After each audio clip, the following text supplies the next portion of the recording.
At 6:17 p.m. on August 28, 2025, Curtis Windom took his final breath. The 59-year-old man had just been executed by lethal injection at Florida State Prison. This marked Florida's 11th execution this year, breaking all previous records. But Windom's story didn't end with a needle in his arm. It began 33 years earlier on a sunny February morning in Winter Garden, Florida. Back then, Windom was a successful cocaine dealer with money, power, and respect. He had a girlfriend named Valerie and a baby daughter. Life seemed good. So what happened on February 7th, 1992? What drove this man to kill 3 people in one day, including his own girlfriend and her mother?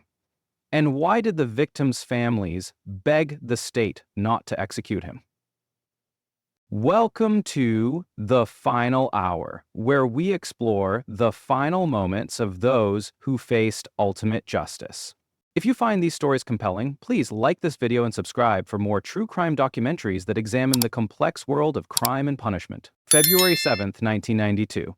Winter Garden, Florida. A quiet suburb just outside Orlando, where families raised their kids and people went about their normal lives. But for Curtis Windom, this Tuesday morning would be anything but normal. At 26 years old, Windom was already a big name in Winter Garden's underground world. He dealt cocaine and had built himself a small empire.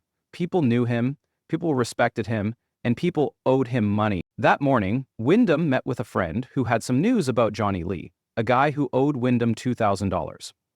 The friend told Windom something that would change everything, something that would light a fuse that had been burning for months. After hearing the news, Windom looked his friend straight in the eye and said something chilling.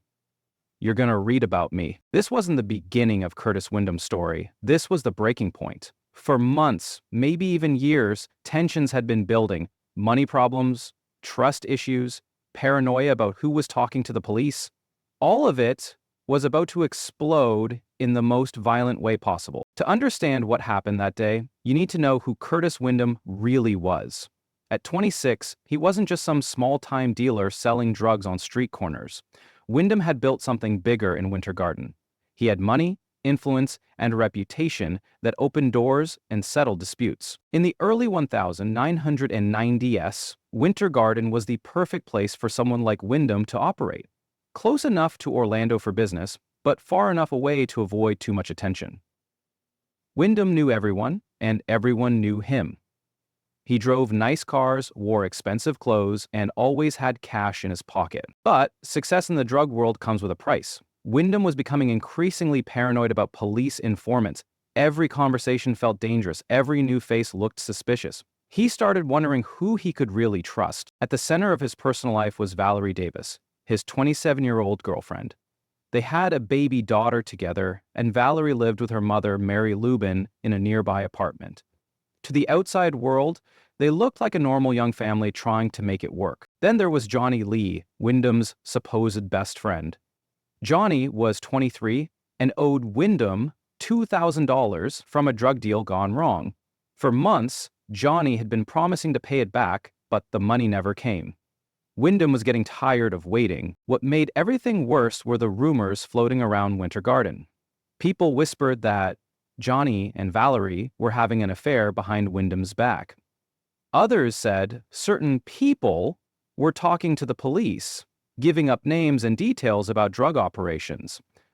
These rumors ate away at Windom day after day. The paranoia grew stronger, the anger got deeper, and on February 7th, 1992, it all came to a head.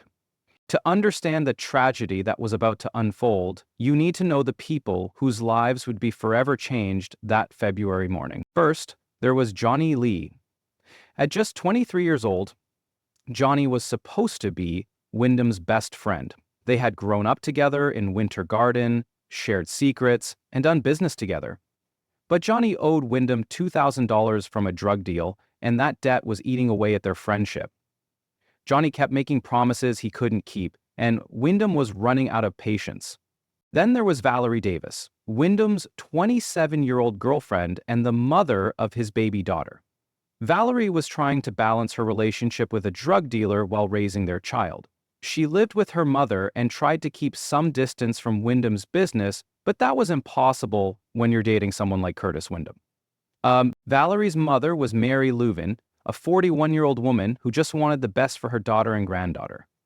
Mary had watched her daughter get involved with Windom and probably worried about where it would all lead.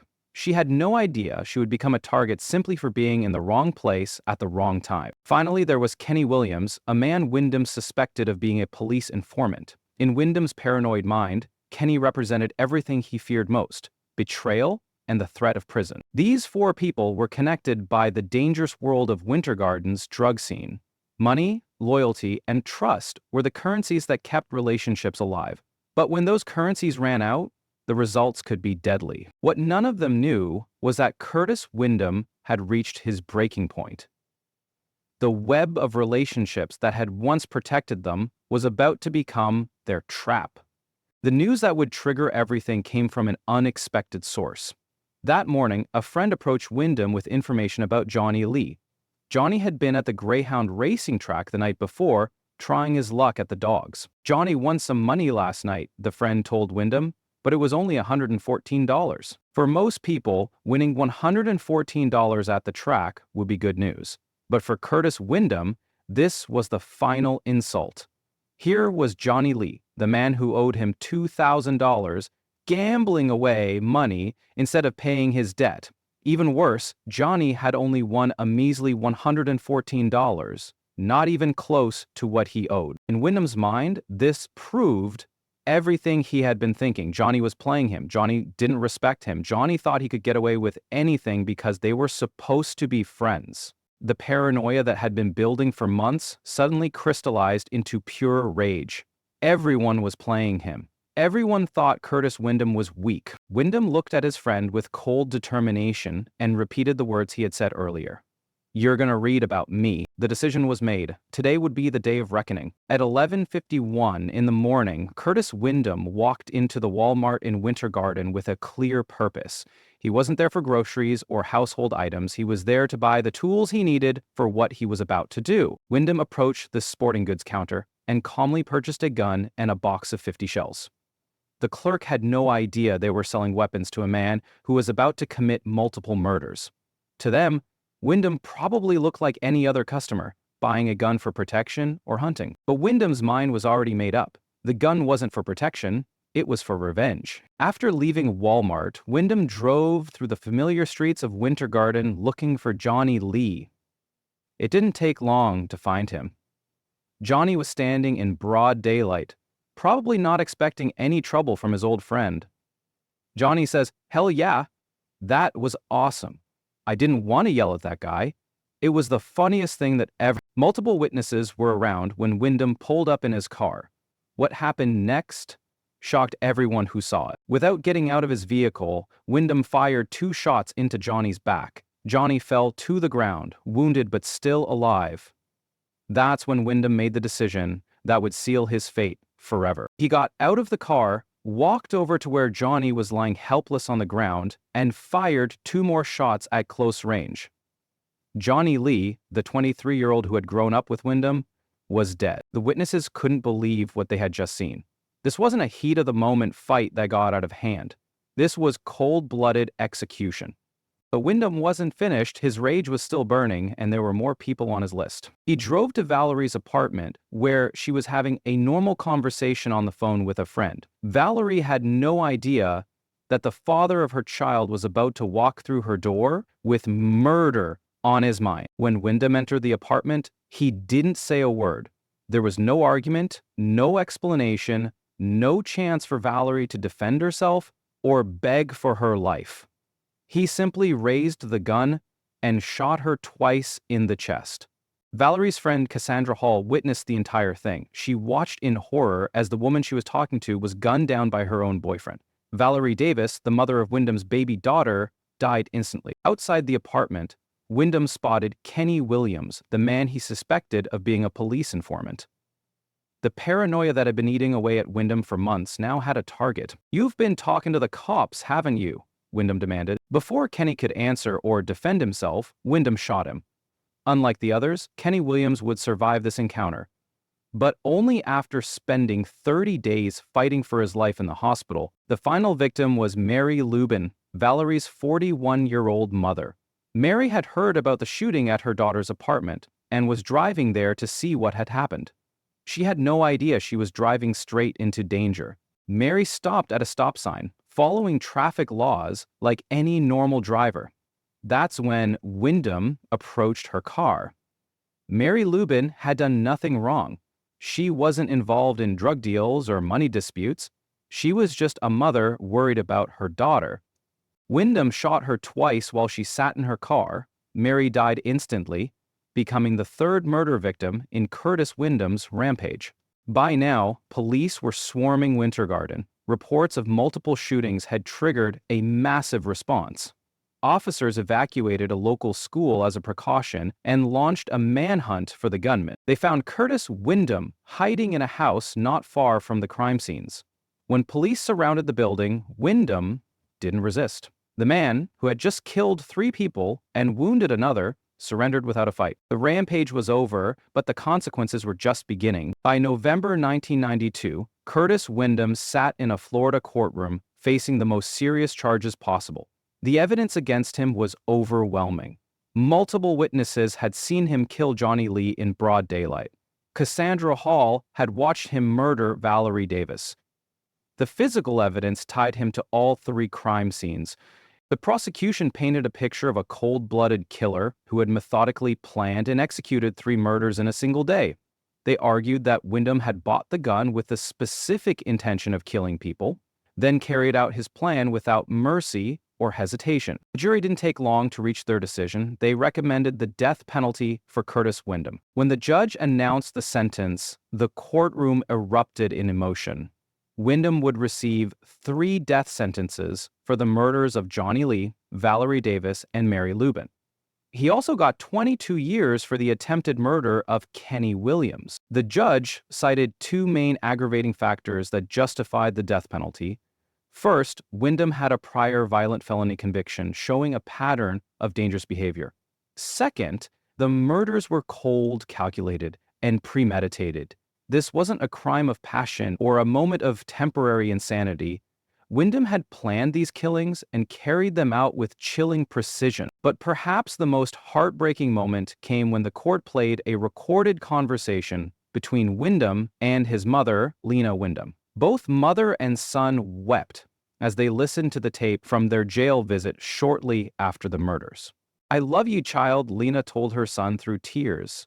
"No matter what you done." It was a mother's unconditional love for her child, even after he had committed the most terrible crimes imaginable.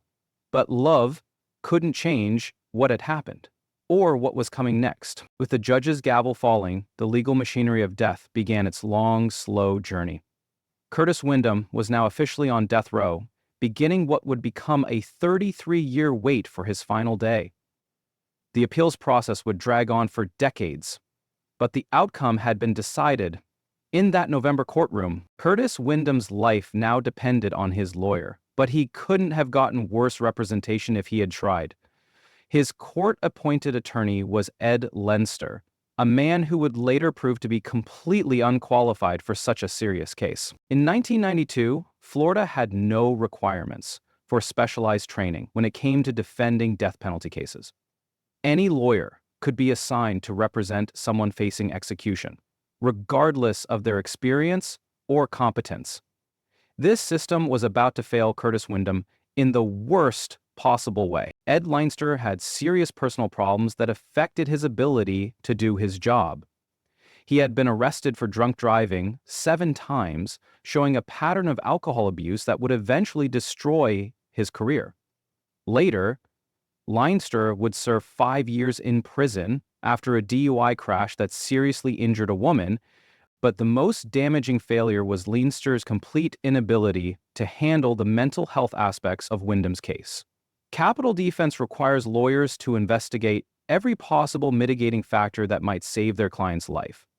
This includes childhood trauma, brain injuries, mental illness, and other factors that might explain criminal behavior. Leinster failed to properly investigate or present evidence about Windom's mental health problems.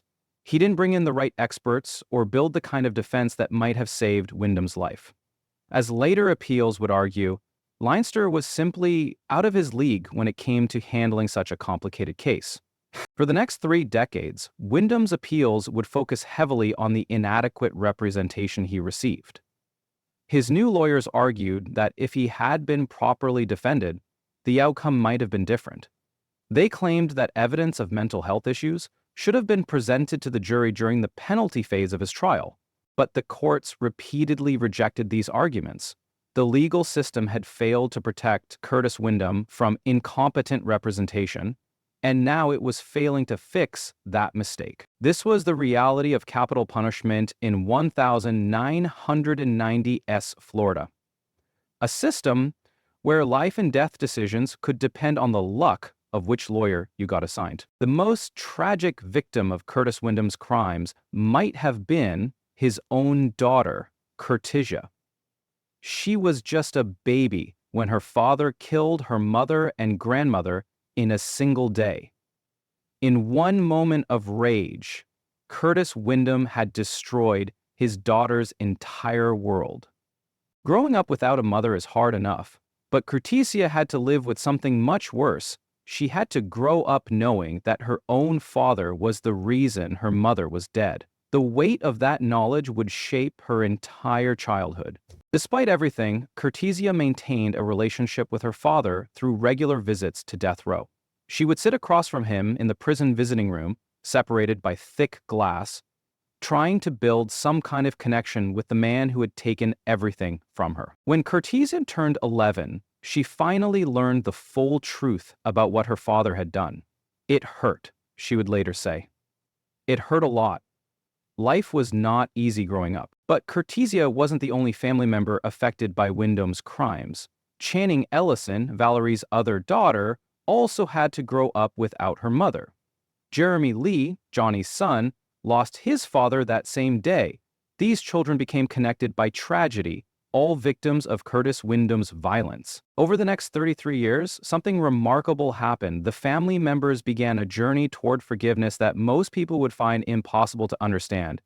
They didn't just visit Windom in prison, they built real relationships with him. "We have celebrated graduations and weddings over the phone," the family would later write in a statement. They brought Windom's grandchildren to visit him, letting them meet their grandfather through prison glass. They shared holidays, birthdays, and life milestones with a man who had committed terrible crimes against their family. This wasn't easy forgiveness. It took decades of pain, healing, and growth. But eventually, most of the family members reached the same conclusion. They had forgiven Curtis Windom for what he had done. When the state of Florida announced Windom's execution date, these family members did something that shocked many people. They begged the state not to kill him. "We forgave him long ago," they wrote in their plea for mercy. They argued that executing Windom wouldn't bring back their loved ones or heal their pain. They had already found their own path to healing, and it didn't require Curtis Windom's death. But not everyone in the family felt the same way. Kemeny Hunter, Valerie's sister, supported the execution. She wanted closure and believed that justice required Windom's death. The family was divided, torn between forgiveness and justice, mercy and closure. By 2025, Florida had become America's execution capital under Governor Ron DeSantis. The state was putting people to death at a record pace, with Curtis Windom becoming the 11th person executed that year alone.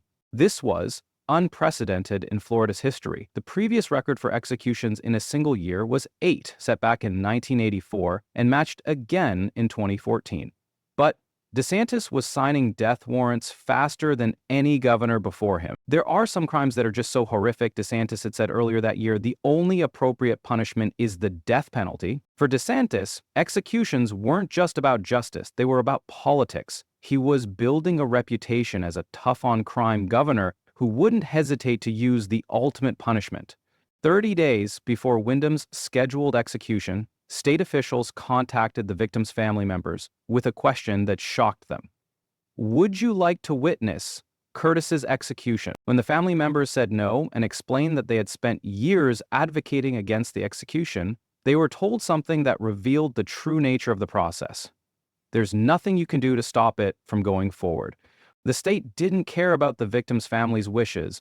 It didn't matter that they had forgiven Windom or that they believed his execution would serve no purpose. The political machine was already in motion and nothing could stop it. This highlighted a fundamental problem with the death penalty system. While politicians claimed to support executions for the sake of victims' families, they were perfectly willing to ignore those same families when their wishes didn't align with political goals. The state had decided that Curtis Windom would die, and no amount of forgiveness or mercy from the people most affected by his crimes would change that decision. On August 27, 2025, Curtis Windom's final appeals were rejected by the United States Supreme Court.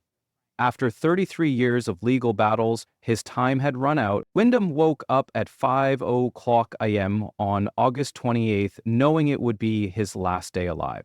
Prison records show he was in good spirits, but no family members or friends came to visit him during his final hours. For his last meal, Windom chose comfort food that reminded him of home. Ribs, baked beans, collard greens, potato salad, and pie. It was the kind of meal that might have been served at a family gathering in better times. At 6:00 p.m., Windom was strapped to a gurney in Florida's execution chamber. The three-drug cocktail began flowing through his veins. First, a sedative to make him unconscious, then a paralytic to stop his breathing, and finally, a drug to stop his heart. Windom mumbled something that witnesses couldn't understand. His legs twitched briefly, and then he was still. At 6:17 p.m., Curtis Windom was pronounced dead. He was 59 years old and had spent more than half his life on death row. He became the 30th person executed in America that year. After the execution, the victims' families released a statement that captured their frustration. Tonight wasn't about justice. It was about flexing political muscle. But not everyone agreed. Kimeen Hunter, Valerie's sister, told reporters, "It took 33 years to get some closure. Vengeance is mine, says the Lord." Curtis Windom's story ended where it began, with a divided family, a broken system, and questions about justice that have no easy answers. That's the story of Curtis Windom, a man whose moment of rage destroyed multiple families, including his own. His execution marked the end of a 33-year journey through America's death penalty system, leaving behind questions about justice, forgiveness, and whether the ultimate punishment truly serves its purpose. What do you think? Should the wishes of victims' families carry more weight in death penalty cases? Let us know in the comments below. And if you want to hear more stories from death row, make sure to subscribe to The Final Hour and hit that notification bell. We'll see you in the next one.